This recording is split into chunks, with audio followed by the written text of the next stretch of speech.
Commission of Montgomery County on today, December the 3rd, 2025. This is our regular monthly meeting.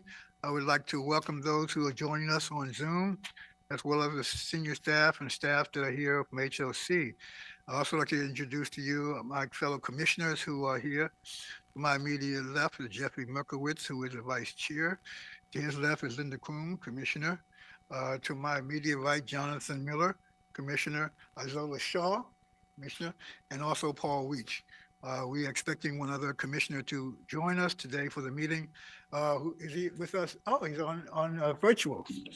So, okay. Robin Solomon is joining us virtually. Good to see you, Robin. So there's a full complement of our commissioners here. So we'll get started with our meeting unless there's some recommendation for any modification to the agenda that's been presented. Seeing none, we'll proceed. The first item on our agenda is the community forum. This is the time when we provide opportunity for the community to come before us and have any discussion that they want to present. I understand we have one person who has signed up for the community forum, and that person's name is Sharon Chang. Yes, that's my. Is that correct? You want to come forward? We provide that you have 3 minutes to make a presentation to the commission. You don't have to undress.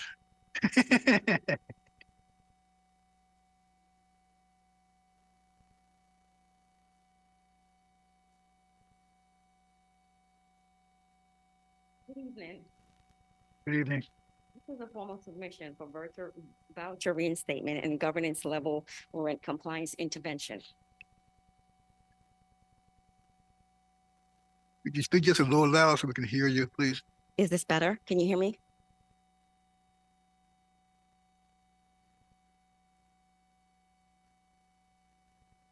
Chair and honorable commissions, I submit this as a formal request for commission level governance intervention regarding a multi-year administrative compliance failure involving lease non-compliance, rental ledger inaccuracy, and unlawful voucher termination.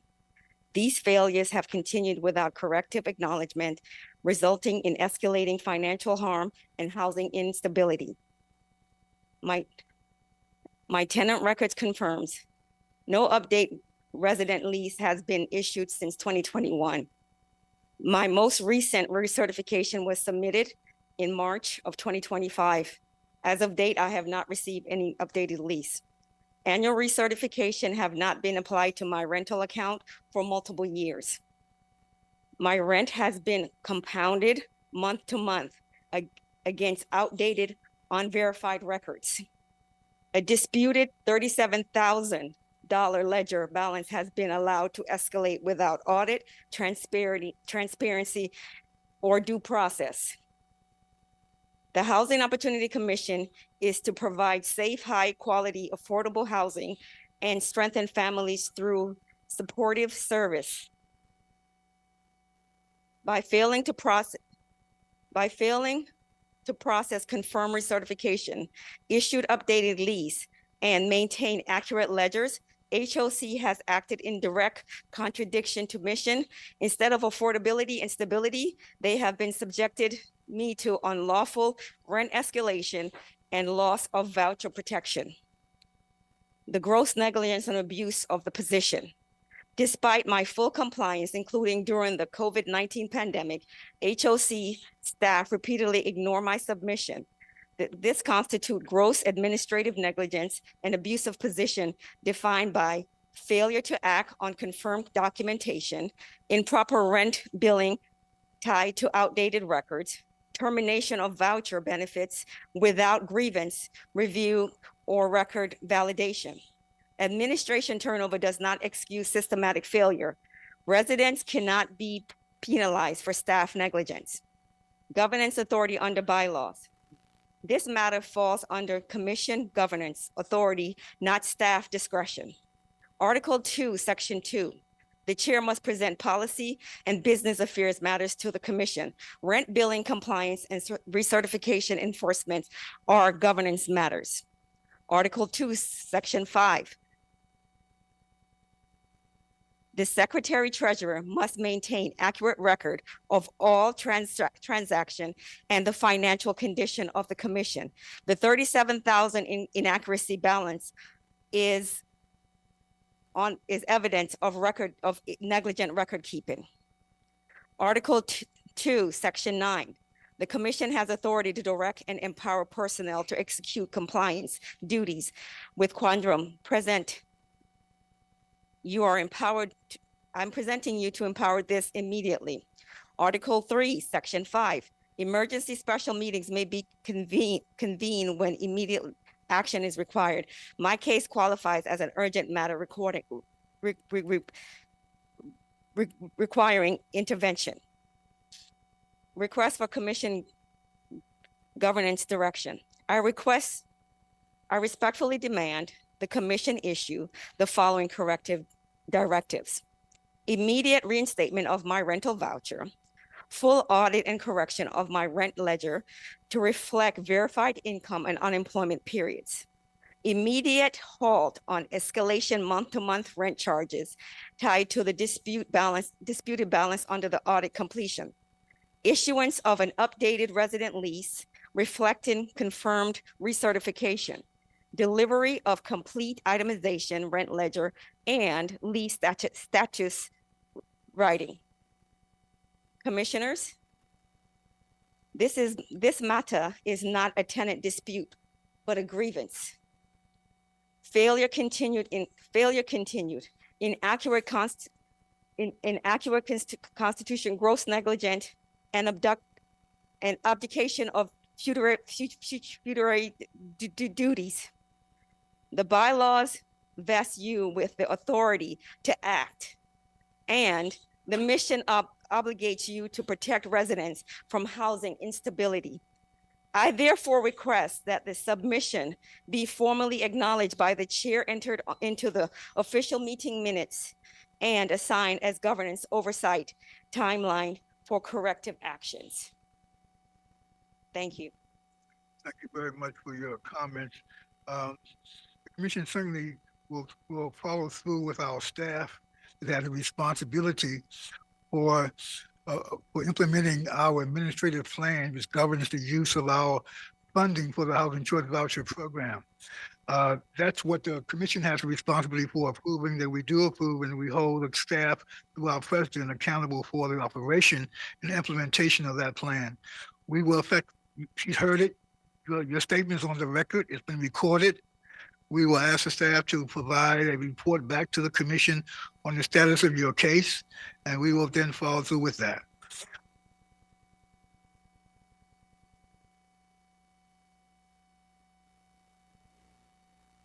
With that, thank you. Are there any other persons who have to speak to the commission? None others. So I'll move to the agenda to the report of our president. Ms. Andrews. Thank you. Thank you, commissioners. I am pulling this up as well.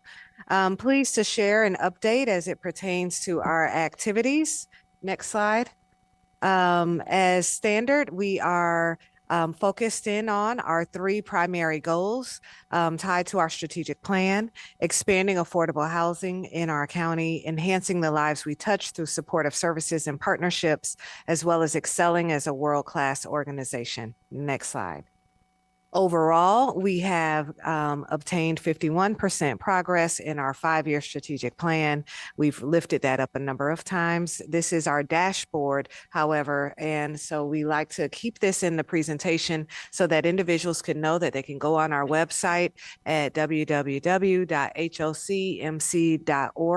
and have an opportunity to look at our strategic plan as well as our dashboard that provides more details about each of the actions under each of our objectives, as well as how we're moving along with those. Next slide.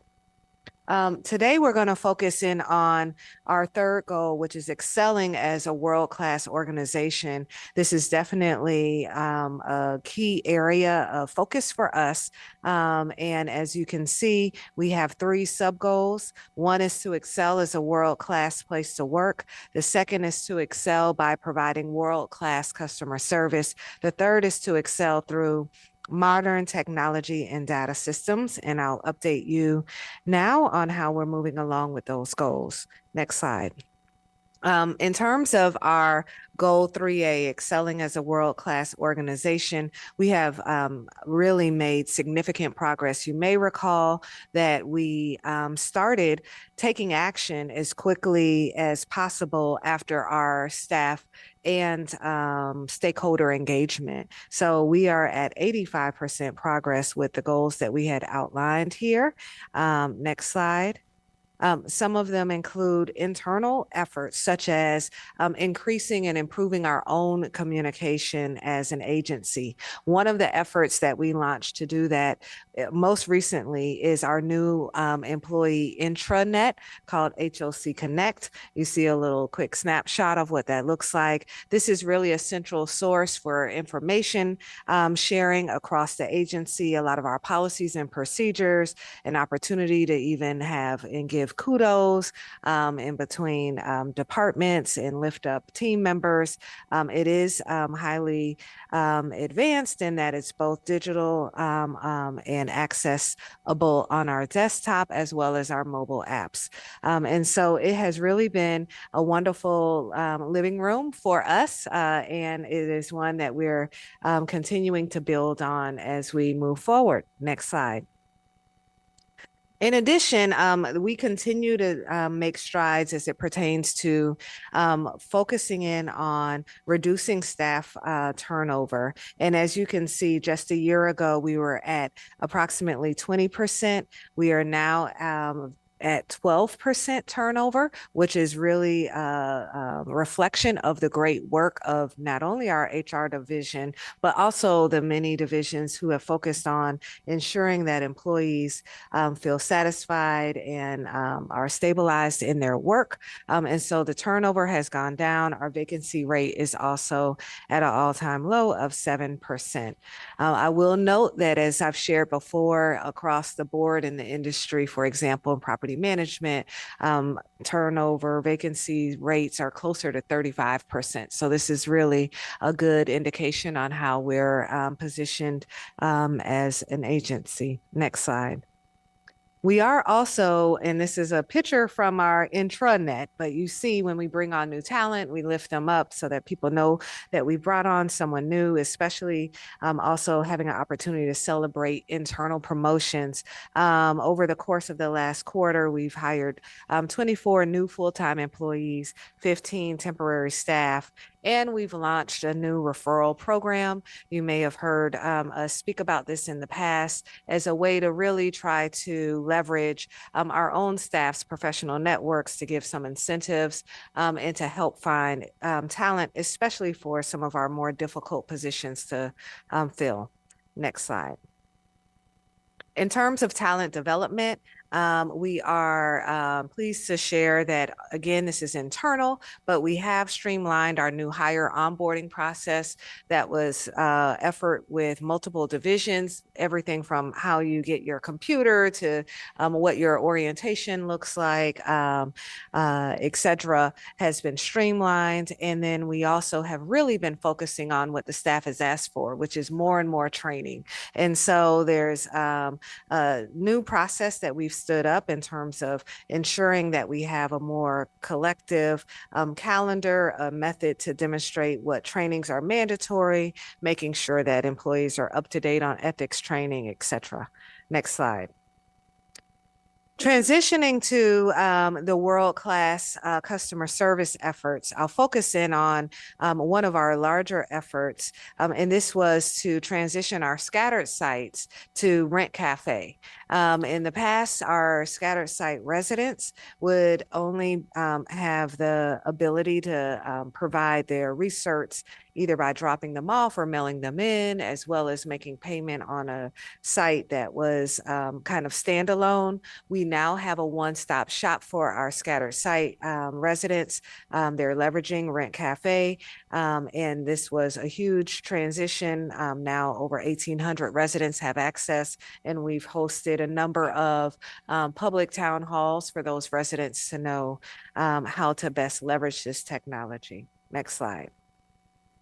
In terms of customer experience, We do track and have a real good handle on our call volumes, who's going where at our 4 different sites, what the wait times are. We have implemented some new operating procedures to try to improve the customer service experience, as well as ongoing training modules that we're using as it pertains to customer service. Next slide. And this is the latest data from our November, as of November, in regards to our customer experience ratings. And as you can see, we do get very positive feedback from our customers in regards to their experience. I don't think the slide advanced. Oh, so sorry. Next slide, please. Thanks. And so 83% of our customers have rated their experience as positive in terms of excellent, 14% average, 3% poor. We always dig a little deeper in regards to the poor experience, but I do believe that this is a good reflection of our efforts to give good customer service. And every time someone comes to our office, they have the ability to do an anonymous survey. There's QR codes when people call. There's survey that happens afterwards when we're exchanging and even doing our work orders. There's customer service survey opportunities. And we also deploy customer service surveys across our portfolio through Rent Cafe at our properties. Next slide. We also continue to focus in on our and improving our maintenance response times. And this is a reflection of how we've fared over the last few quarters. Emergency work orders have been addressed, 100% of them within 24 hours.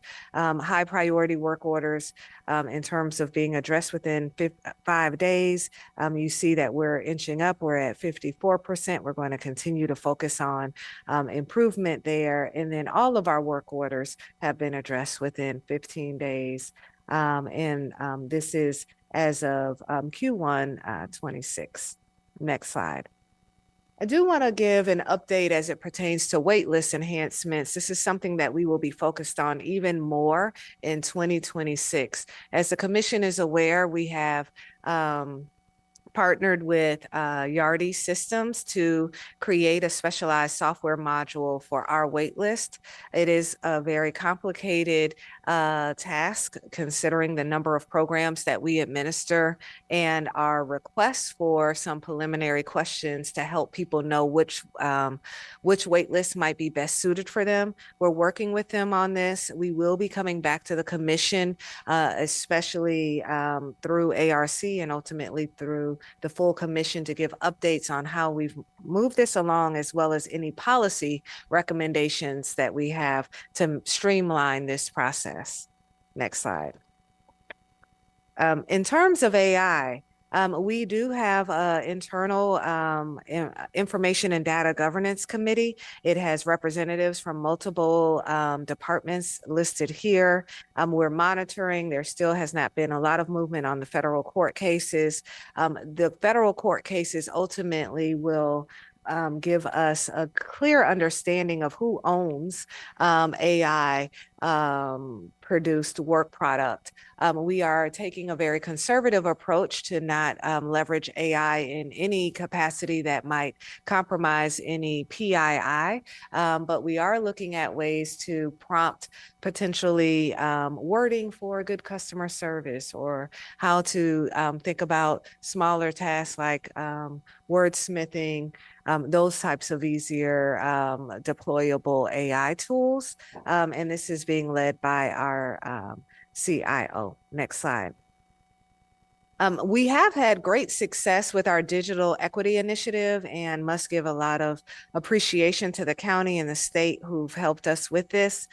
We have installed, in partnership with Montgomery County, over 1,500 homes with direct-to-home free broadband intranet, as well as identified the properties that we have been able to leverage this resource at, Cider Mill being one, and you see many others listed as well. And so this is a process in terms of having to get the lines ready and install, but this is definitely a great benefit to our residents. Next slide.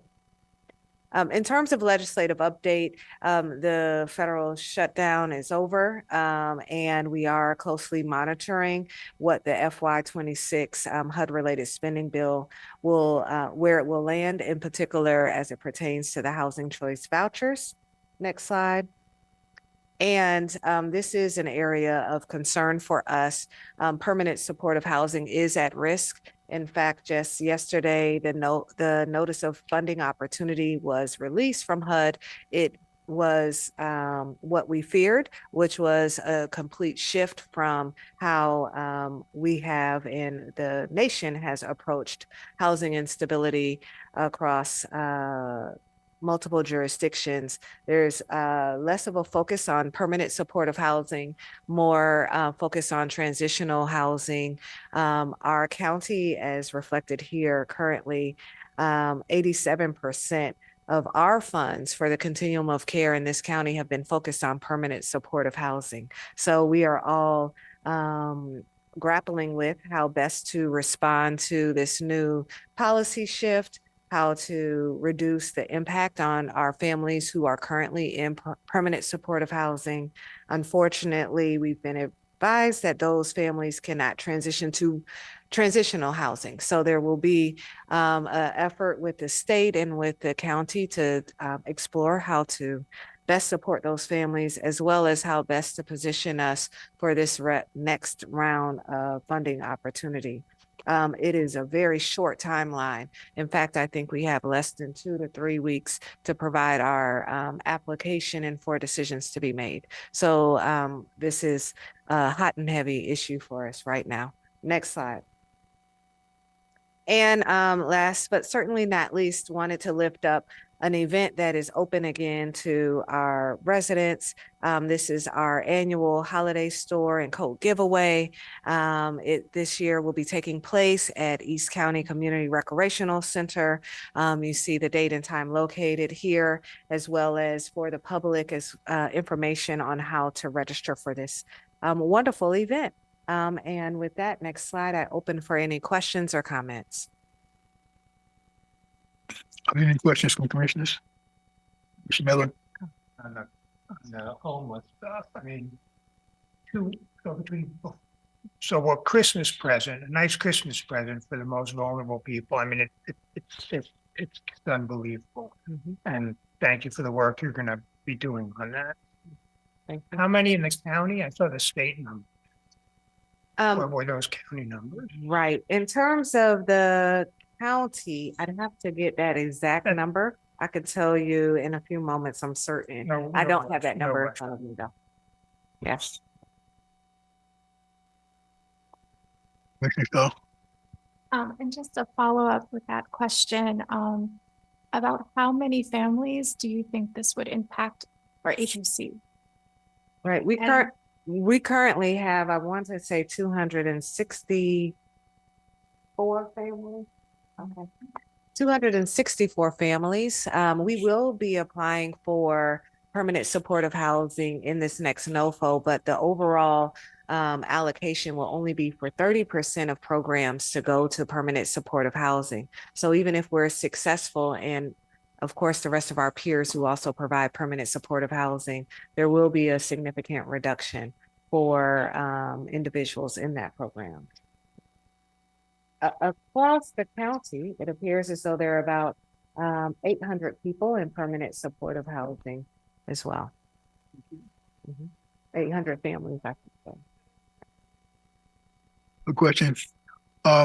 Just a comment. I mean, it's good to see that we are achieving 85% of our current goal for this particular goal of becoming a state-of-the-art organization. I just want to say to both the staff as well as to the listening audience, because 85% said either we've done two things. We've done great, or we have not made it rigorous enough. So the purpose of the strategic plan is a 5-year plan. And while we do things a little differently in terms of we get a regular report from our president on the status of our implementation, in many places they only look at this annually and make whatever adjustments they need to make in their strategic plan. So we will be working with the president because we intend to maintain this particular goal as part of the 5-year plan.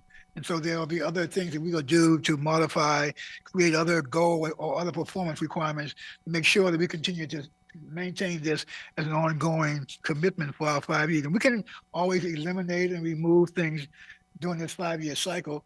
But I just want to make sure that we are vigorous, I think, about maintaining the importance of this particular goal. So we'll be working with you to see how the commission works together with you to make sure we make whatever modifications or updates we need to make to this particular goal statement. Any other comments?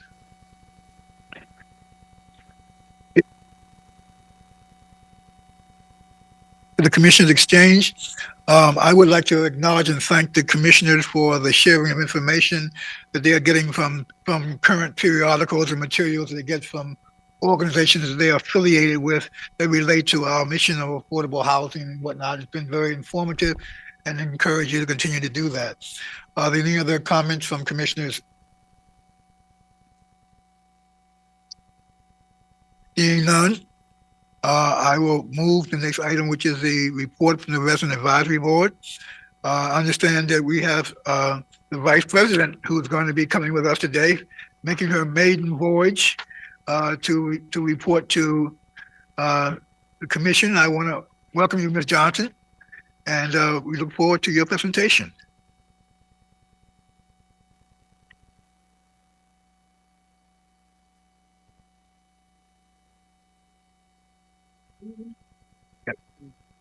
Good afternoon, Commissioner President Andrew, staff members, the public. I hope that all are doing well this evening. My name is Janine Johnson. I serve as the Vice President for the Resident Advisory Board, and I'm standing in for our RAB President, Mr. Adam Finchik, who stands his regards. Today, I will be sharing an update on the activities of the board for the month of November 2025. President Andrew swore in our newest RAB members, Housing Choice Voucher Representative, Ms. Stephanie Frazier, Product-Based Voucher Representative, Mr. Chilitz DeSistis, please forgive me for this pronunciation. Low income tax, income housing, Mr. Robert Arnold. Bless you. We strongly believe that these 3 residents will bring a wealth of knowledge and experience to our board. The board was provided with comprehensive presentation by Director of Risk Management, Mr. John Boyer. He discussed and answered questions on the following: lighting, landscaping and visibility, entry and exit of doorways, gates, fences, and windows, video cameras, resident communication, relationship with police, bearing notices, record keeping, no loitering signs, calling 911 and 311 to make reports if needed. I trust between management, police, ownership, HOC, tenant association, local, nonprofit, various county organizations. During the month of December, we are looking forward to a presentation from the following resources division and the compliance department, the WAP officers and members, and myself. Wish everyone happy holidays. Have a joyous and prosperous and blessed New Year's. Thank you. Well, Ms. Johnson, if you can, Are there any questions? any questions? I was just curious, did the board members have any comments in response to the presentations? Any concerns raised or? Our main concerns were mostly with security and lighting, in parking areas and things along that line, walkways and stuff like that. And were you satisfied with the presentation or? Yes, it was nicely done. So, how many is on your board now? You named off 3 more people, so y'all have a total of what? 5. 5. Yes, ma'am. Okay, thank you. Well, I want to thank you and compliment you on your first presentation. And assure your president you're not going to knock him off the box. But we always welcome you and whoever wants to represent the resident association. That's so important to the work that we do, because our work is really to work closely with you all to make sure that our residents are provided with a superior service. And both those are supportive services that you receive, as well as the things we do to provide affordable housing to all of our residents. So thank you very much, and we appreciate you. And we will extend back to the residents our wishes for a happy holiday season. Yes,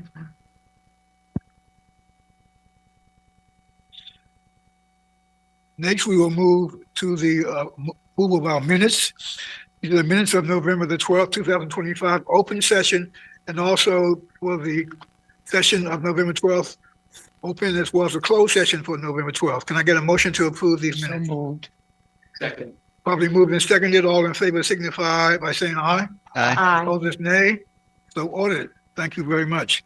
Next order of business relates to presentation on our 2026 legislative priorities. Now we'll turn to our president for this introduction. Thank you, Mr. Chair. Commissioners, this is an item that comes before the commission on an annual basis.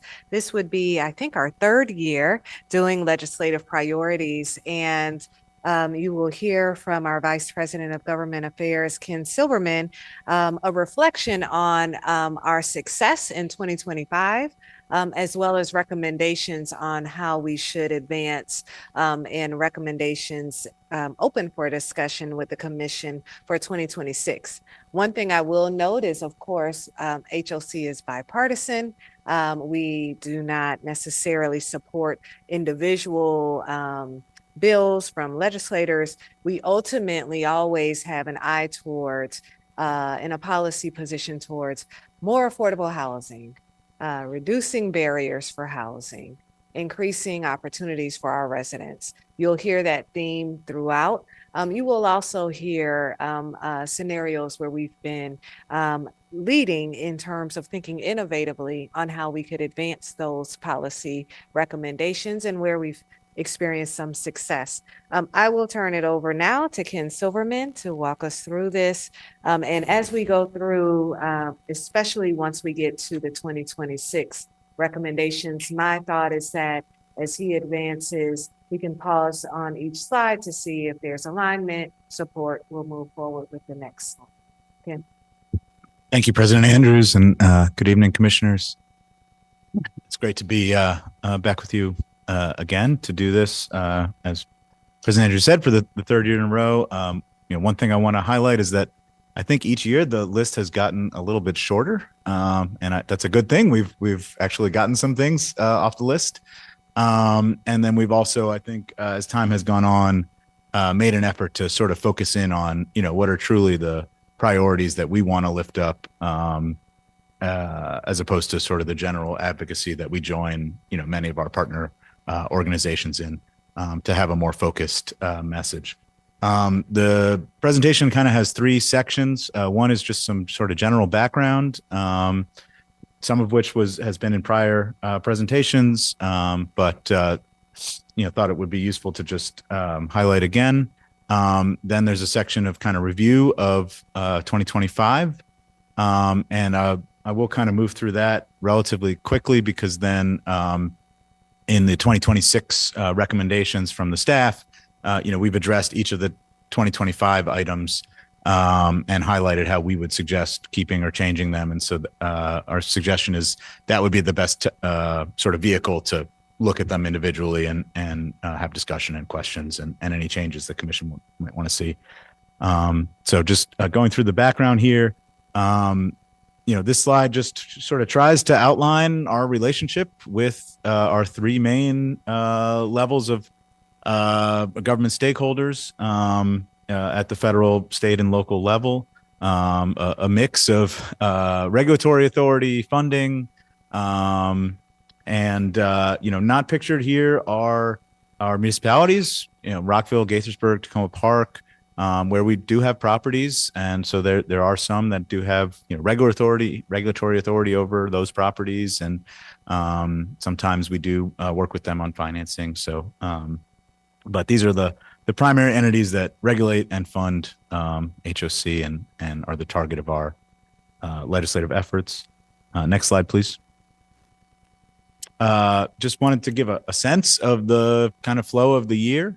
And so the main thing I would highlight here is that while the county council and the Congress are really a year-round affair, the state legislative session is a 90-day session concentrated from January to April.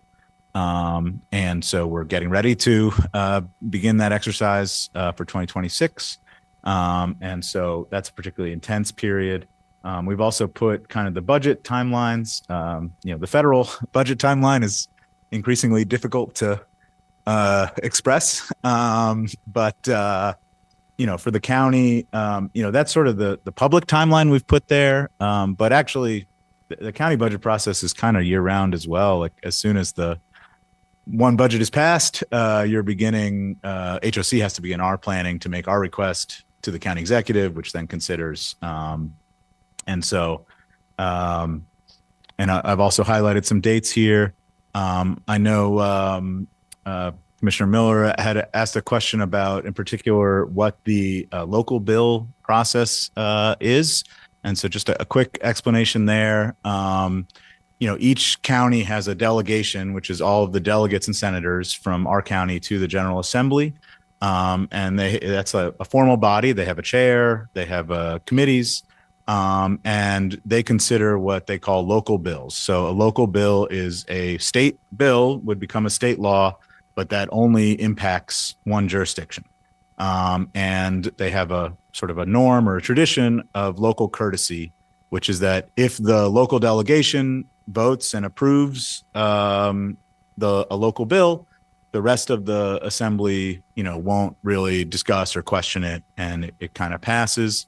Again, it's not an ironclad rule, but it is a general practice. And so our local delegation has a process beginning in November where they present to each other the local bills that they intend to file. They discuss them. Then once the session starts, the delegation will take positions, and it's really only if the delegation approves the bill that it would be introduced as a formal bill, state bill, to the General Assembly. There's a website on next upcoming slide where you can see the local bills for this year. None of them really relate to housing or HOC, but you can kind of see that selection there. Go to the next slide, please. So this, I also want to highlight, definitely not a complete picture of certainly all the organizations that we work with, engage with, that share our advocacy priorities, and honestly doesn't even capture all of the organizations that HOC or HOC staff or commissioners may be members of, but just a snapshot of the ones that we tend to work the most closely with on legislative advocacy. And we did, again, thanks to Commissioner Miller, who caught a typo here. So we did update this slide from what you were presented to highlight in NARO. President Andrews served on their strategic planning committee. I was going to ask you to pronounce that committee. Okay. Well, thank you. I appreciate it. So wriggled out of that one. And then we did add actually 2 additional in the county section that are important partners. So Housing And, which was formerly HAND, a regional organization, as well as the Affordable Housing Conference in Montgomery County, which does a big annual conference in the spring, which hope you all be able to attend. Next slide, please. So again, some useful resources under the General Assembly there. That MontgomeryCountyDelegation.com is the delegation's website, where you can see Their meetings are generally virtual, but you can stream them on YouTube if you're don't have enough to do. And then, some other resources that we use to just help us track things. I also particularly want to highlight under the county banner, the Office of Legislative Oversight, which is a council office. That's sort of equivalent to the Congressional Research Service. But they have all of their reports, like going back to the 70s, on their website, and some of them are really great. So if you ever, want to understand the history behind something or a deeper dive, there's a lot of great resources there. Next slide, please. So a little highlights of this year. Again, I think we came out compared to how, the year could have gone relatively, unscathed, knock on wood, with the exception of, what we're going through now with permanent supportive housing. Hopefully that's not a sign of things to come. But we did have some nice successes, particularly around the low-income housing tax credit, which was, significantly expanded. I do want to highlight the Housing Innovation Fund, which was included in the Road to Housing bill, and just provide a little bit of background. So this is something that HOC really was a big part of championing. Under the Biden administration, we visited the White House to advocate for funding, and it was really designed as a fund that would be able to help support what they termed mixed income public development. So it could help to seed local revolving funds like the Housing Production Fund. And it was included as a $20 billion item in President Biden's FY25 proposed budget. That was never funded. Vice President Harris also had that as a campaign plank. And so, while we wouldn't necessarily highlight that history now, that is sort of the background of that element of the Road to Housing bill. And so we are hopeful, although they've sort of, changed the language and made it a little bit vaguer. We are hopeful that if that element passes, that we could still use it for that purpose for HOC and for other jurisdictions around the country to be able to, expand this public development model that we pioneered. Excited to see some life remaining in that item. And then, we had this improvement with the statewide voucher program. We did get, sort of a supportive vote from the council and the executive to explore expanding the HPF, and, work continues there. And then we didn't get everything we asked for, but we did get, some additional funding in our budget, our county budget last year, which we're happy about, and was really, the first time we'd made a new request in some years. Next slide, please. So just highlighting, and again, you're gonna see this almost exact slide again as we go through the 2026. So maybe I'll sort of skip over for now. Next slide, please. So again, these are all of our, just wanted to get them all on one slide. I will say that, the green or orange is a little bit subjective, but, we feel like we made some good progress, and then obviously we do still have quite a bit of work to do. Next slide, please. All right. So now going into staff's recommendations for 2026. And here's where I would suggest, if commissioners would like to see a different approach or different language, now would be a great time to have that discussion, and then we can capture that. So last year, one of the ways that we shortened our list was by sort of creating this catch-all statement for the items that are really more an expression of our values, as well as things that we kind of know are evergreen. Like, there's not going to be a year that we don't ask for prioritizing funding for rental assistance or the other things on this list. And so, we wanted to kind of consolidate that into this statement.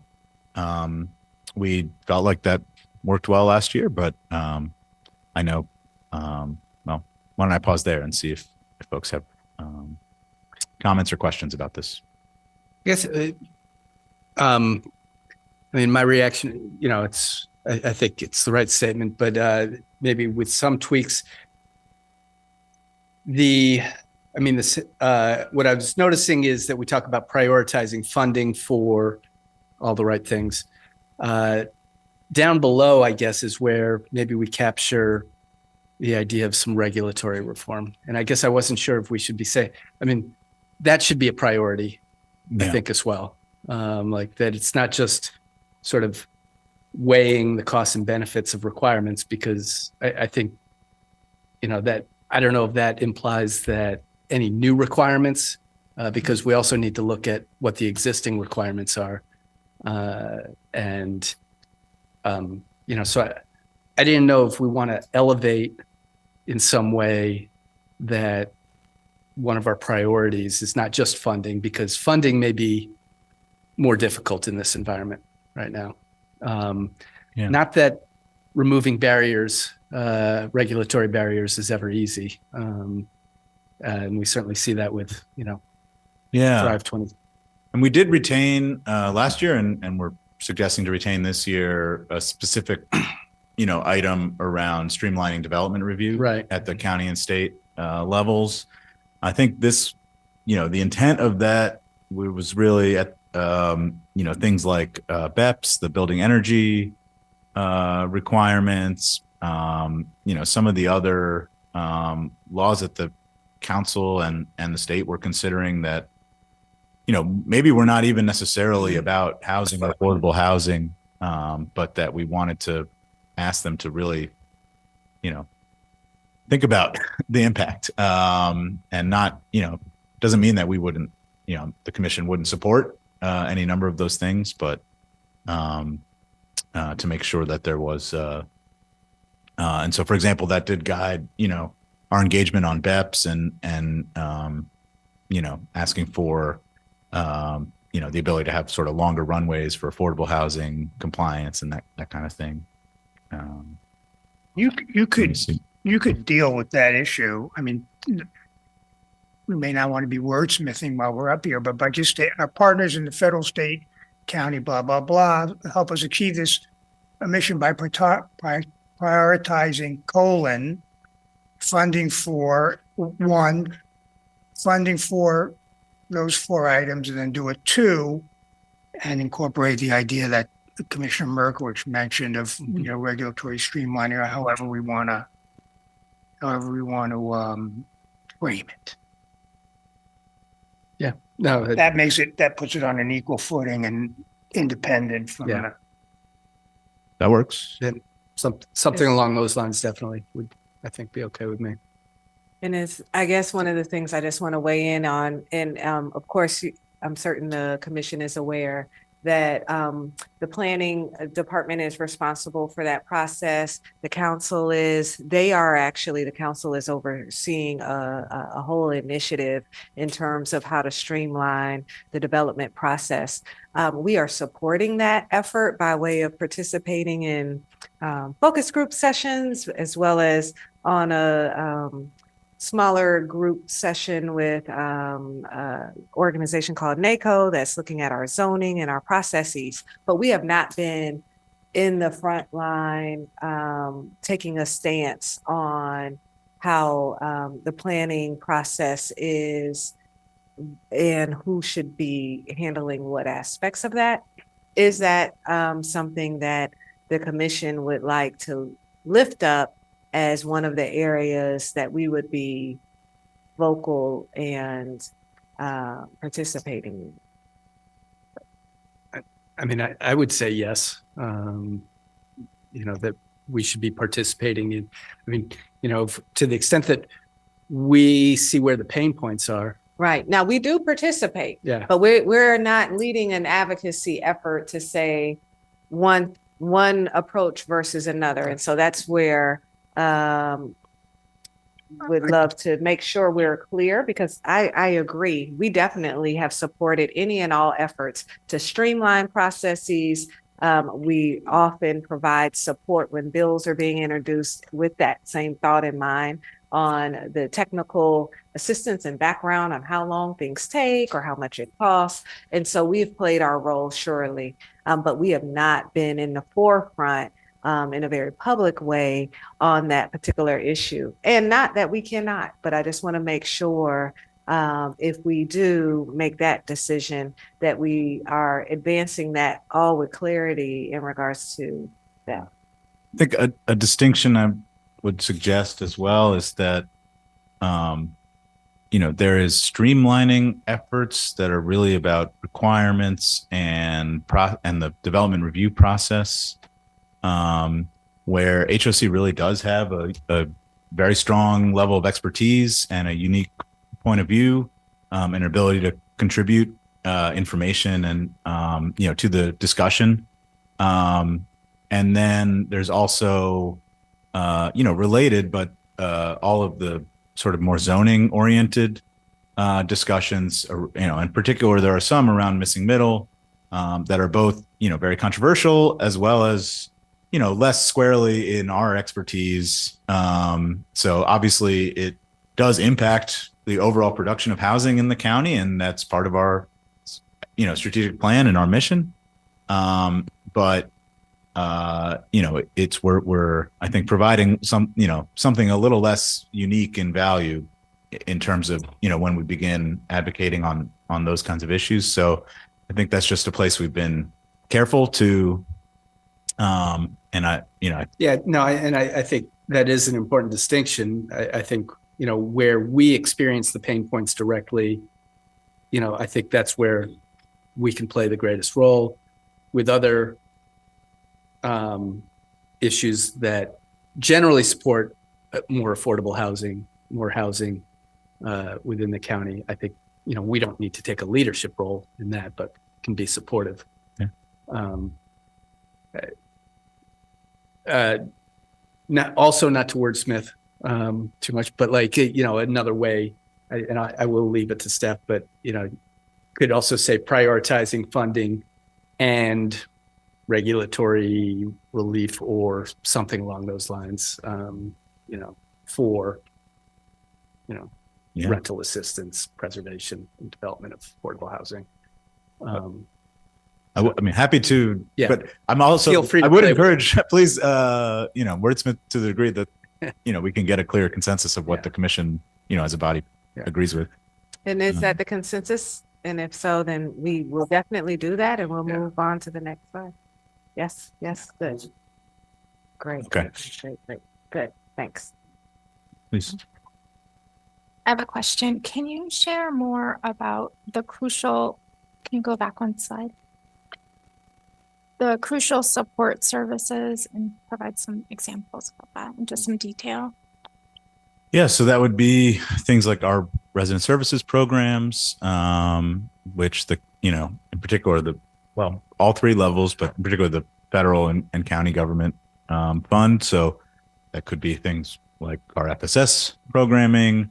It could be, again, our, sort of broad spectrum of resident services programs, which includes, assistance with folks facing emergencies or housing crisis, as well as, more sort of proactive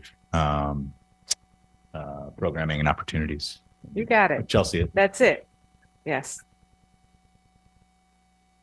With the cost of food increasing, particularly during this year and next year, will you also be monitoring some legislation that is around the cost of food, because the cost of food impacts the cost of rent? And so will you be monitoring some of the bills that will be coming through, particularly on the state level? I would say that we do obviously monitor any bill legislation that's going to have an impact on our residents. For example, the removal of SNAP and others. And so, as you can tell from our referrals, the number one referral is for food resources. We have very strong partnerships with MANA and others in the county. And so we're very supportive. We're definitely monitoring those peers on that HHS side, as well as in the nonprofit space that focus in on food insecurity, are the more vocal on those types of legislations. But we are definitely closely monitoring, working in partnership on how we can make referrals and how we can better work to support their efforts for sure. Yeah. Once the legislative session begins, or the first bills become available, we do send our regular emails to the commission and senior staff, highlighting, and we sort of have different categories in terms of there's a long list of bills that we sort of track, and then there's a shorter list of bills that we're really focused on, and then there's bills that we bring to the commission and weigh in on directly. So if there's ever a bill that you would like us to follow specifically, or a package, please, we're eager to make sure we're catching those. And we do try to be a little bit broader with that, to catch things that, could affect us as an employer, as a landlord, and as a service provider, for sure. So we can go to the next slide, please. So this is focusing on our federal priorities. I would, I guess, maybe pause. So the top section are things that we're proposing to continue unchanged from 2025. One that I would highlight is at the end, the broadband as an essential utility. That was actually a suggestion that we got from the Resident Advisory Board last year to focus on, and particularly with the ACP, which is the affordable.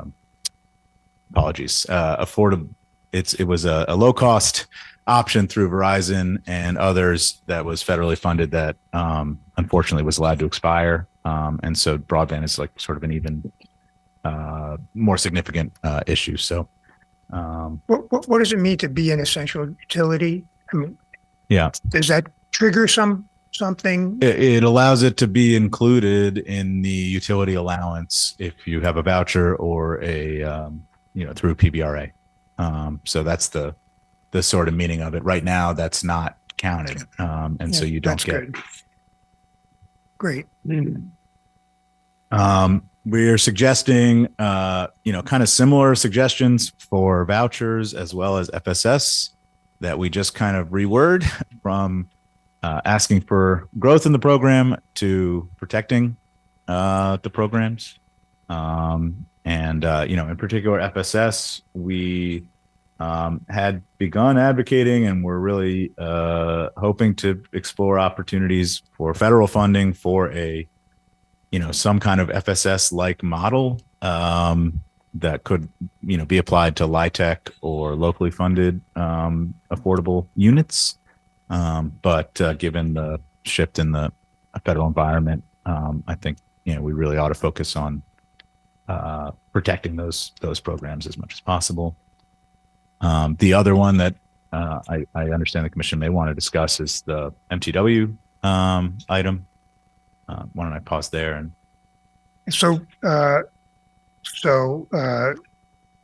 I have real concerns with the moving to work program, especially in this environment. I mean, we're looking at we just talked about getting the permanent supportive housing program cut by 70%, right? It was only 30% of the money to go. The problem with moving to work, not in my understanding, and you correct me if I'm wrong, in the road home bill, there are protections, but in the moving to work program, and I don't see the distinction in this language. The moving to work program would allow housing authorities that get the moving to work, but would open the possibility for housing authorities to put time limits to increase work requirements, and really to have no restrictions, is my understanding, on rent levels. And I mean, I think in this environment, I just think I think there's a distinction there. And we're not necessarily recommending that we support the road to housing bill as crafted. What we have been consistently supportive of is MTW. And that's where all of the industry groups, including HOC, believes that there is value, especially in a time like now, having funding fungibility and the ability to think creatively. I think what it has been proposed is that if the administration creates certain requirements, as you've just identified, that having the MTW authority would not allow you to waive those requirements. So they're identifying if they impose time limits, et cetera. But we definitely are not in support of time limits, work requirements, and would not go that route.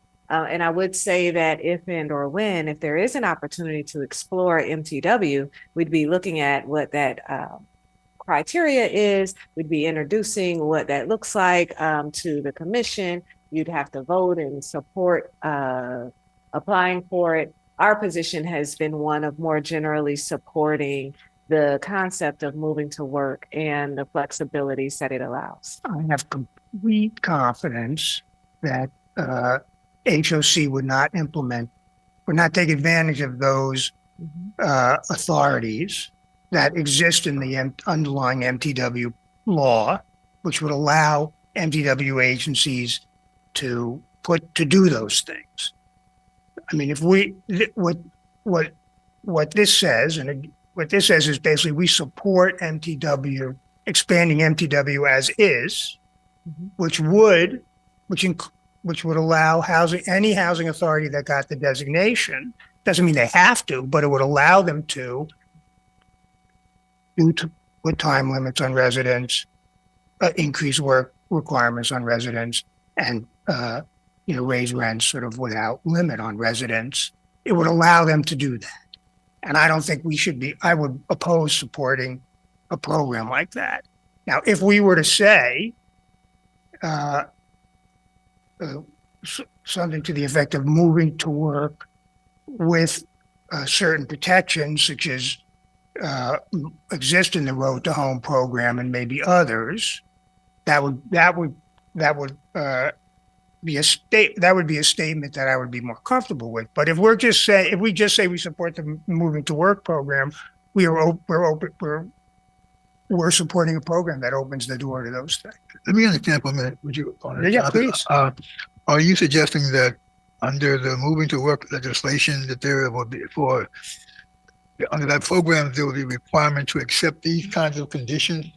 Not requirements, but a housing authority could choose to do that. Yeah. I mean, and I don't think a housing authority should be allowed to do that. If the other commissioners shared that concern and you're not comfortable, there's not necessarily harm in removing that item from our legislative priorities. That would mean we wouldn't, advocate for that congressional action, but assuming it doesn't, also indicate that the commission doesn't want HOC to pursue, an opportunity to apply for MTW if it arises. And obviously that would be a whole separate discussion with the commission. I think what I would ask before we go that far is, Ken, for you to make sure that there's a correct interpretation of what it means to support MTW, the creation of MTW. And this is not necessarily an endorsement of how this bill has been crafted, and we're not supporting the Road to Housing bill. And there has been a long-standing position to support MTW expansion beyond how this bill was crafted, and not necessarily how it's crafted is how it will actually be enacted. So I think what I would ask is for us to look more closely at how our peers are approaching the general support of MTW, to make sure that we're clear that we're not supporting any of these requirements that are being imposed or recommended in the Road to Housing bill. So it's the opposite. The Road to Housing bill actually provides protections. It's the underlying move to work. It's the moving to work program that's in the law today that does not. And Because the Yeah. moving to work program is one that an agency applies for that designation. It's not given automatically to anybody. In the If there were those kinds of restraints on it, we wouldn't apply to be designated as a moving to work agency. If we correct. were mandated to have to do In that, the by that designation, we wouldn't apply. I think Jonathan's point is more that there are other, it's, we're not worried that we would do that, but that others may. And, in terms of the, housing beyond just this county, we wouldn't want to support, removal of protections or advancing of opportunities to remove protections. I guess I would support I think where Jonathan was going was maybe just adding a little language to this, allowing for PHAs to take advantage of MTW flexibilities with appropriate, tenant protections, which have proven effective or something along those lines, Jonathan? I'd probably want it to be a little bit more specific. Which I think the road to housing bill is, right? Yes. So as you explained, there's an existing list of waivers that an MTW agency can apply for. The road to housing bill says for that new cohort that would be created under that legislation, they cannot apply for waivers around work requirements, term limits, and then a list of alternate rent calculation methods, and which I will admit on the rent thing, it's a little fuzzier whether that fully covers every way that could be. So I kind of feel less comfortable saying that covers tenant protection in that area, but Were to say in this provision, as described in the road home or whatever the bill is, I would be comfortable with that. Okay. So because that prohibits the kinds of harsh flexibilities that I would oppose. I don't know how my fellow commissioners feel about that. I mean, I think a lot of this conversation is being stimulated by the comment that it's the staff that you have here. It says the road to housing bill includes authorization of a new moving to work cohort. Okay, this is because basically we support the moving to work program as an expansion to give more flexibility to all housing authorities to utilize the ability to do that. We support that. Okay. Now, if we want to separate these two things, I would, rather than co-join them, I would rather have them separated as relates to the road to housing bill. We don't support that provision. It would create terms and those kinds of things, okay, as relates to period, not just moving to work, but that is not limited to moving to work, okay? The road to housing bill is not limited just to moving to work. right, and that bill has these protections, so it does not include that proposal to allow or impose term limits or work requirements in the road to housing bill.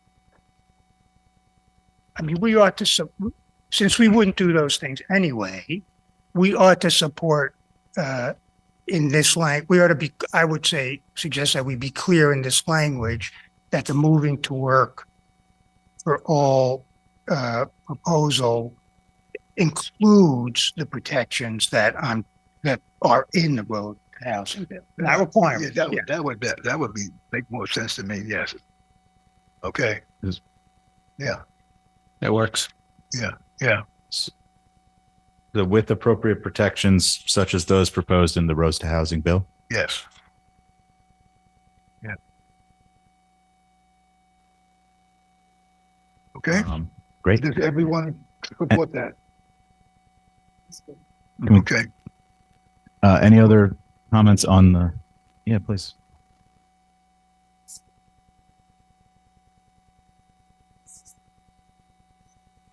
Yes.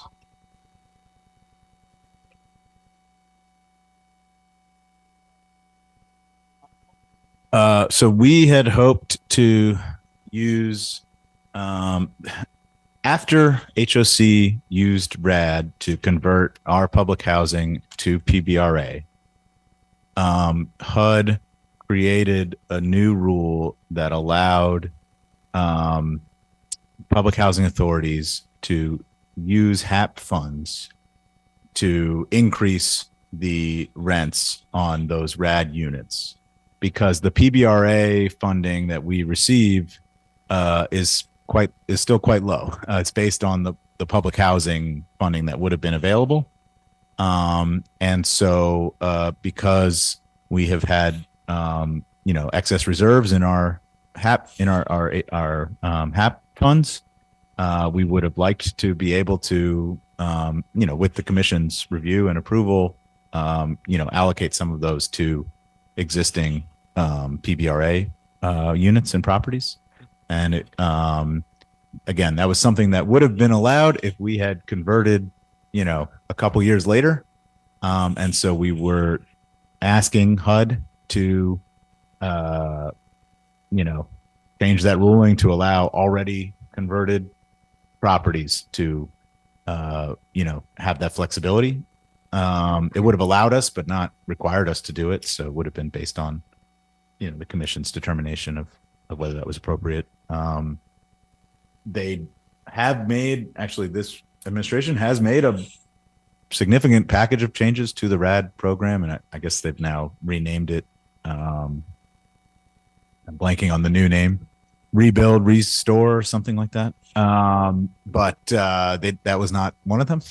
So we'd like to continue to advocate for that change, and potentially, again, HOC, those properties that could benefit from that. Okay, I just wanted some understanding. Thank you. I understand it. Yep. Okay. Anything else on this? Okay, next slide, please. So these are two things that we're suggesting to remove from the list for 2026. Obviously it doesn't mean that the commission would oppose, these things, but just, they're not our priorities in terms of our advocacy agenda. Again, LIHTC, we had a big expansion this past year. I think, it sounds like additional expansion, while still very much needed, is unlikely, in the next year or two. And then a national mezzanine debt program. This was another concept that we were working on pretty heavily with the Biden administration, particularly with the FHFA, the Federal Housing Finance Administration. I think, seems like, at least on the federal agency side, there's not a lot of value in continuing to work on that now. But the one place I would suggest, we could come back and have a discussion about, revisiting this would be if there is a real effort to privatize Fannie or Freddie, that could be an opportunity to talk about how this could impact, our ability to have. Could I get a consent vote from the commission to support the removal of these two items? Okay. Thank you. Next slide, please.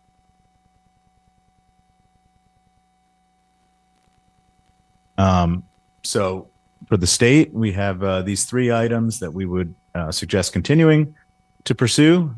So funding for the Housing Innovation Fund, which was created by HB7, which we advocated for. We're excited that we have been preliminarily awarded an award for our Sandy Spring Missing Middle project, and hoping to continue to get money from that funding source. Again, this is actually a grant fund that we are able to utilize, which is not true of many of the state grant funds. We have our continuing support for streamlining development review, and I know the governor is going to have some bills focused on that again this year, which we'll, once we get the text, be excited to discuss with the commission, and there'll be other opportunities. And then continuing to advocate for a LIHTC set aside for high cost regions or for the national capital region, sort of different ways to frame it. But hoping that with the, expansion of LIHTC, maybe there's an opportunity to revisit this request. Obviously, there's some statewide politics that have made this not successful in the past couple of years. And then we have a new, priority that we'd like to begin requesting, which is an exemption for public housing agencies for sales tax on building materials when purchased by a contractor. And so while we are generally exempt from sales tax as a public agency, there is a specific provision in state law that if a contractor to a public agency is building real estate, they do not get to make use of that exemption. I think one of the big reasons for that is it's one of the few ways that the state can collect revenue from the federal presence in the state. But it's obviously a significant cost. 6% on a very large project like Hillendale is a major line item, and so I do want to temper expectations a little bit. The revenue picture for the state in particular is daunting this year. So definitely hope the commission could think of this as the beginning of probably a multi-year effort. But if we don't ask for it, we certainly won't get it. Have we done any analysis of what a narrow exemption would cost? So we are working through that with our real estate team now to get a sense of what the annual impact would be. I think a harder sense is what it would be statewide. It's certainly in the millions just for HOC, and which kind of cuts both ways. We have engaged with some of our other housing authorities to try to get their interest. Always better. This is definitely not something that I think would succeed as a local bill because it's affecting the state revenues. So always better if it's not just Montgomery County asking for something. And so Baltimore I think would be the other big beneficiary of this, along with obviously all the other housing authorities. So definitely that is step one, is to get a sense of what the amount is, and we fortunately it's not like something we're able to just pull. Requires going through some of the invoicing needs. Any comments or questions or changes on this? You've seen that we can get consent to agree with continuation and addition of these items that are identified for state action. Great. Next slide, please. Next. So we have a package of items that we had in our 2025 priorities for the state. We're proposing to remove this year. One of them, the statewide voucher program, we got what we asked for. So happy about that.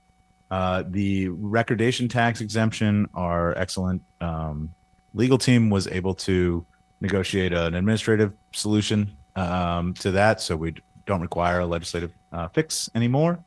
And then the other two are items that I think continue to potentially be on our wish list, but at least our staff assessment is that we have a really good working relationship with DHCD at the moment. These are both,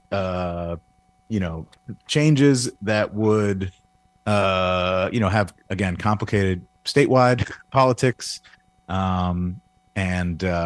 So we kind of assess that we don't feel it's worth rocking the boat, given that we're kind of getting what we need from DHCD.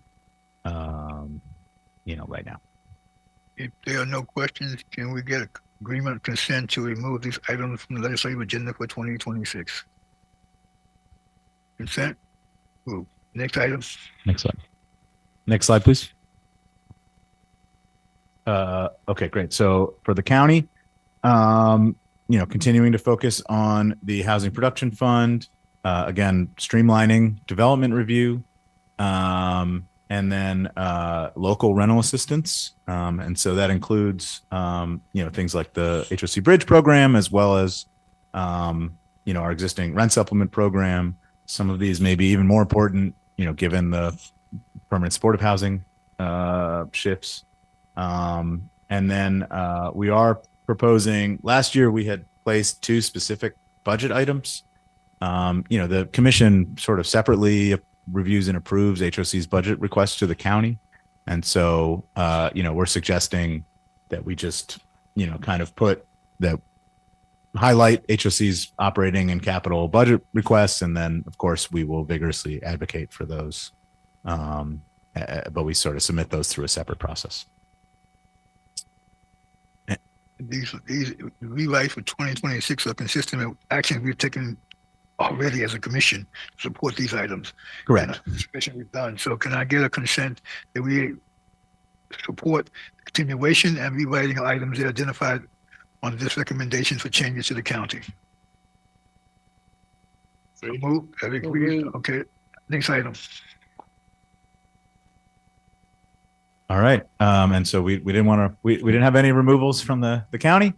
And so, with that, we'd ask whether the commission supports. We don't have a resolution, but our next step would be to, rewrite according to the changes you've suggested. And then we would send as a formal letter, to all of our stakeholders, a summary. And do you want to put the fatherhood initiative in the county section, or do you want to leave that outside? So that is in our budget request. So it's kind of caught under that that operating budget umbrella, and we would advocate sort of through that avenue would be our suggestion. We absolutely will be advocating for it, and we can incorporate it as a spotlight here. Sure. Yeah, I think that'd be appropriate. Thank you very much. Thank you. Yeah. And I'm Mr. Chair, I probably lost the sequencing of when we were going to make resolutions. But one of the things that I noted early on was I was really pleased to learn that you're on the National Housing Crisis Task Force. And I didn't get enough time to go and figure out what its timeline is for making recommendations and kind of its agenda, but it's a pretty powerhouse group of people, including our president of the mission here. And just wondering whether that is going, or that process is going to generate recommendations for policy actions at the federal, state, local levels that we would come back later and incorporate into our agenda. Well, absolutely. And I provided the commission kind of with links to the state and local plans that were advocated and advanced already that have been published. What's happening next is really just trying to get states and in fact governors to adopt some of those recommendations. We are lifting up many of the recommendations that come from our peers are lifted there, but ultimately our Housing Production Fund is one of the innovative tools that, of course, is being recommended to be amplified.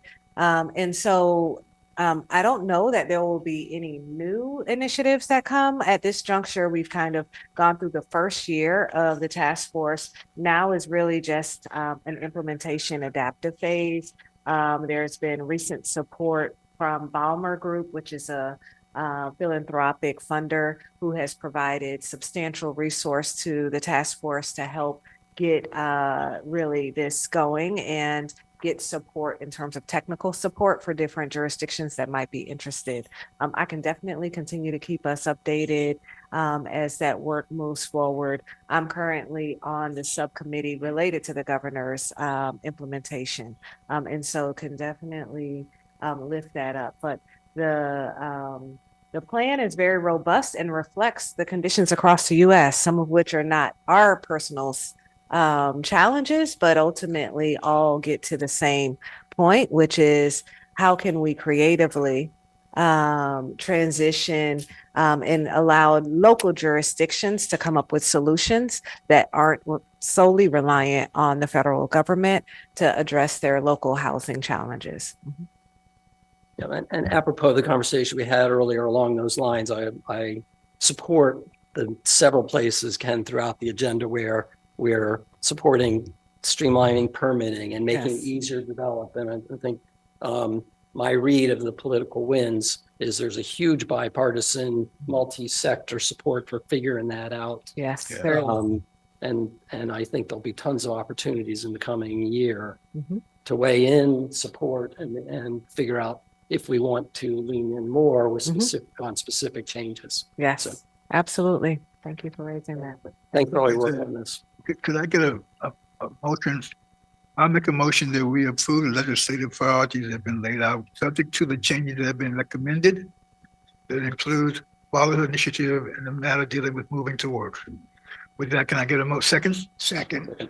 Probably moving second. All in favor signify by saying aye. Aye. Opposed, nay. So ordered. Thank you. Thank you. Thank you, Ken. Thank you all very much.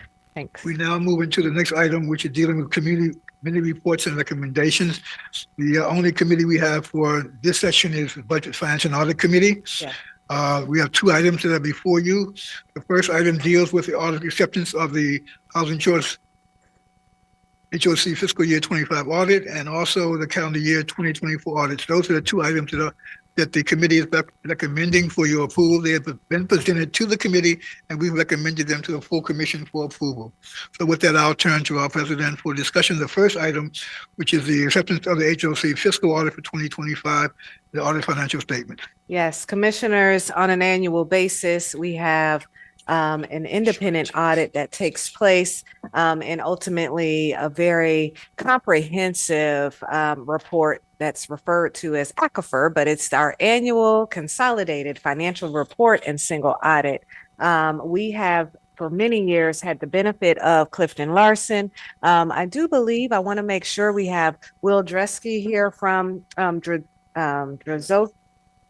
There we go. We have Will here, as well as Mandy, who I believe will be also joining us virtually. Tim Getzinger, our CFO, is also joining us virtually. So I'm going to give IT a moment to pin those colleagues to join us. But commissioners, I am pleased to share that our financial audit is completed with an unmodified audit opinion. Will walk us through their the steps that they've taken and their ultimate conclusions. I'm certain that Tim will also echo these sentiments, but I must state, and you will see, that this is not a light lift.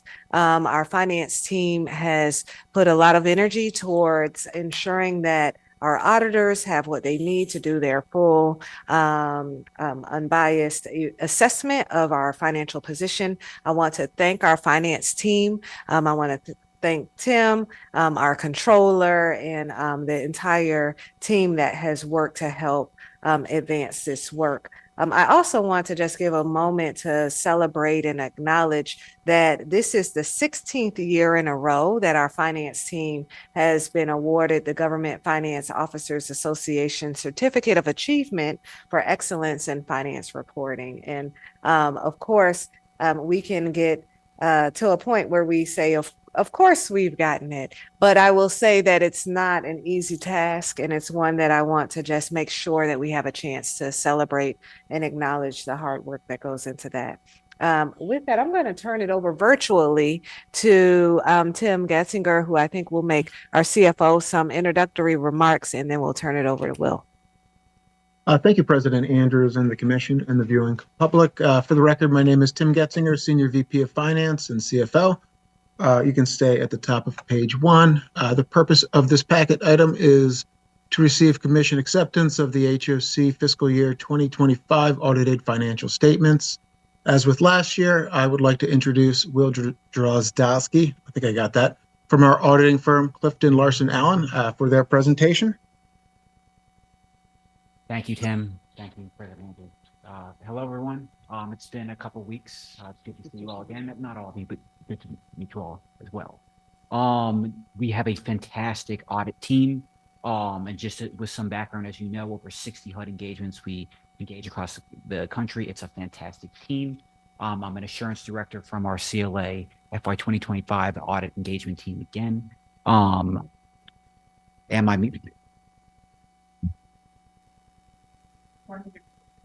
I could. Man, great to be. Is that any better? It's picking up the recording. We hear you. You think I should just keep Let's going? make sure. You've got to use the Okay. microphone. They because- say it's working now. Thanks. Thank you. I'll keep going. Thank you. Generally speaking, here is a high-level summary of our focus on the financial audit side. This is the same, generally speaking, presentation that we had a month ago. The heavy lifting is done. And the good news is, as you may recall, 3 separate reports issued from our audit. First, on the financial statement side, clean bill of health. When it comes to that report on the commission's internal controls for financial reporting, yellow book report, clean bill of health. Lastly, our report on the internal controls over compliance with major federal audit programs. As we discussed, there are findings there. We are in the home stretch of the closeout. I will get back to that in a little bit. However, for the purposes of our financial statement presentation, full clean bill of health, unmodified opinions there. Moving forward, here are our next steps. 1, the issuance of the indenture reports and the single audit report. That's coming up. The submission of the audited financial data schedule, also known as FDS, to HUD's Real Estate Assessment Center, REAC. That full breakout of the financial statement information is being uploaded to Mothership. That's going on as we speak. Let me see. Submission also to the Federal Audit Clearinghouse for that single audit compliance information. That's ongoing. And the completion of those little property audits as well. Now, we, as we have done in the past, are providing you that governance communication, that deliverable, as done in the past, informs you on the key significant audit items, our audit practices, and the next steps in the audit process. It's like our final correspondence to you. I do want to speak a little bit to the single audit side because that's always a popular topic. First of all, the compliance supplement, that's our Bible for getting our audit work done. It is finally with us. It was issued post-government shutdown last week. So we have it. We have what we need in order to get into the final throes of our compliance audit testing. We have what we need in order to issue. The single audit is going through Mandy's review process right now. And overall, the indent that includes principal review, quality control review. We are hoping to have that done by the end of the year. The same review process applies to the indentures. And as you may recall, last conversation that we had, we were clearing out and finalizing those findings on the single audit compliance side. Again, we do have exceptions. We do have findings. However, I take a good amount of pride in the fact we were able to trim down a good amount of that on the Section 8 cluster side. It is a smaller set of issues, but it is organized.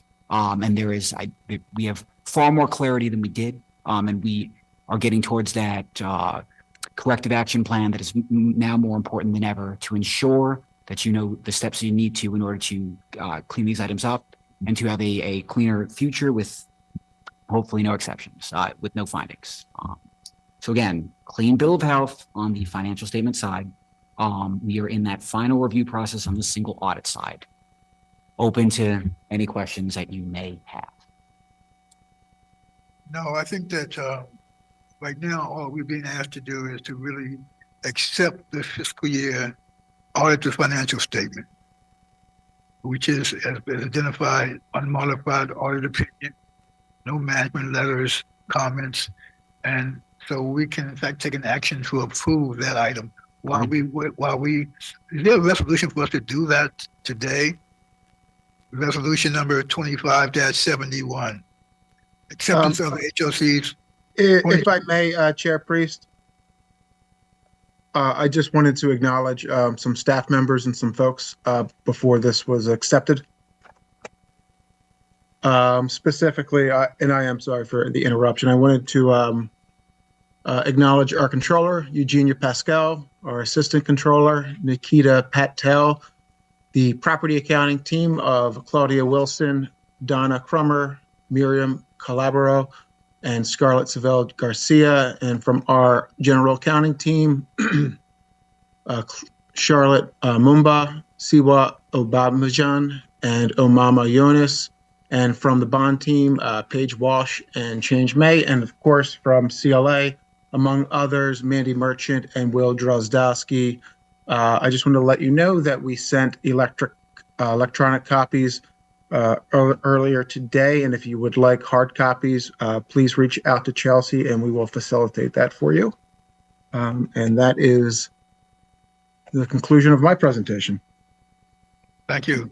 Let me just also acknowledge from the standpoint of the Budget Finance and Audit Committee that we had a lengthy conversation with our auditors relative to this matter, and also with the staff. So we are very pleased with the collaborative work that's been done between those two parties, and also the fact that we've had an extended good relationship with our audit firm for a number of years. And so we want to acknowledge that they have the presence. But, you know, it's interesting because the length of time has nothing to do with the level of due diligence that they do. They don't, you know, in many cases, you know, people say, get an audit firm, they tell you what you want to hear. We like it. That to be the way it works, but it doesn't work that way. They come in and do their own independent analysis, and fortunately our staff is able to provide the quality of documentation and materials that allow us to be able to get this done expeditiously as we were able to do it this year. I think we were a little ahead of schedule this year. The single audit act is a different matter. We're resolving that matter and again acknowledge the work that's being done. So I'm very pleased to, in fact, recommend the approval of resolution number 25-71. Can I get a motion? So moved. Second? All they moving second. All those in favor signify by saying aye. Aye. Opposed, nay. So ordered. The matter has been approved. Thank you, Will, very much for this, and we look forward to continuing to move forward on it on the single audit completion. Thank you. Thank you very much. The next item on the agenda is dealing with the acceptance of the calendar year 2024 low-income housing tax credit partnerships of the liability audits for that. Commissioner, who's going to do that, Chelsea? This will be presented by Tim Getzinger, our CFO. Commissioners, this is us coming back. As you may recall, we've come before the commission in regards to our low-income housing tax credit properties as well as LLC properties, where we were undergoing audits, end-of-year audits. There were a handful that we still needed to work through. We are now coming back with those 5 properties, Hillendale, as well as Willow Manor, Spring Garden, and Wheaton Metro, as well as West Side Shady Road. I will turn it over to Tim Getzinger, our CFO, to provide an overview of the outcome of those audits. Thank you, President Andrews. Again, Commission. For the record, again, Tim Getzinger, Senior VP of Finance and CFO. Please turn to the bottom of page 3. It is the chart. Perfect. Thank you. The finance team is responsible for completing 19 low-income housing tax credit partnership and 2 limited liability company audits for calendar year 2024. The property audits for 14 calendar year 2024 low-income housing tax credit partnerships and CCL multifamily, also known as the Lindley, were finalized and accepted by the Commission on June 4th, 2025. All received a standard unqualified audit opinion from their respective independent certified public accounting firms, which means they were clean audits. The property audits for the remaining 6 tax credit partnerships or LLCs had yet to be finalized at that time, and all have been. All have received unqualified opinions, and these include 2 separate audits for Hillendale, which are the AR LLC and Hillendale NAR LLC, Willow Manor, Spring Garden, Metro Point, and the Laureate. Please note that 1 material prior period adjustment was required for Metro Point related to a misinterpreted deed of trust note. Notwithstanding the finding, the audit still received an unmodified opinion. HOC has accepted this restatement and is evaluating certain protocols and is considering its options to fully address this matter with the state. And let me provide you with a little bit of the background. The genesis of this finding was a poorly written State of Maryland deed of trust note dated September 3rd, 2009 for $1.53 million. HOC booked the loan in the correct principal amount with a 1% interest rate. As a part of the annual property audit process, the selected auditing firm will confirm outstanding loans, noting the principal and interest amount outstanding, as well as the interest rate for the loan. For 15 years, through two separate loan servicers, the state confirmed the loan at 1% interest. Two separate accounting firms, Novogradac and Cohen Resnick, reviewed these confirmations for completeness and accuracy.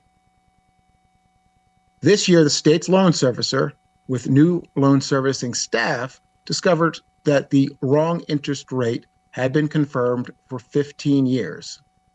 The correct interest rate was 3.87%, which required a prior period adjustment of nearly $850,000 in accrued interest.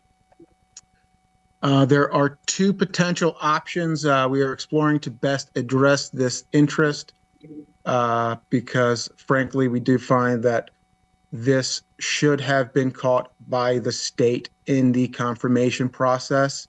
That is the major way of determining compliance with the loan portion of property auditing testing. Property audits are tested for AR, AP, payroll, and certain other compliances, and all loans are tested with the confirmations that I stated before. So the two potential ways that we can go about resolving the additional accrued interest is that there is a tri-party agreement that might provide HOC with a future option to assume the loan and to forgive it. The tri-party agreement is with HOC, the property, MetroPoint, and with the state. It is a 30 or 40-year term loan, so most likely that would be a much later event. Unfortunately, the tri-party agreement was also written in a difficult to discern manner, and it is unclear at this point whether or not we can just assume the principal or the principal and interest. The earliest indications indicate the principal. The second course of action would be to go to the state's Board of Estimate, which meets monthly, and present this case to have the interest forgiven. There is some potential likelihood of that. Of course, we acknowledge that the state is experiencing its own fiscal challenges. However, this is a soft note that was never paid, which is most likely the reason why it was confirmed incorrectly numerous times. Often, governments will book forgivable loans or soft loans differently than hard loans. When you book a hard loan, you book the loan and the receivable. When you book a soft loan, you will book it as a receivable with an allowance, with that allowance being able to deduct and reduce the amount of that loan over time. Potentially as well, they may have just expensed the loan at the time it was paid. Therefore, there was no receivable on the book, which is, again, a potential reason why the loan was misconfirmed all of those years. However, this audit was just completed this week. It was just finalized this week. So as a part of that process, we can now best determine the next course of action with rectifying this situation. Does the deal have a private limited partner still, or have you bought out the limited partner? No, so that was just bought out, I believe, earlier this fiscal year, or Okay, so just at the end of the last year. Yeah, okay. So forgiveness of indebtedness wouldn't affect anybody. exactly. That's exactly right.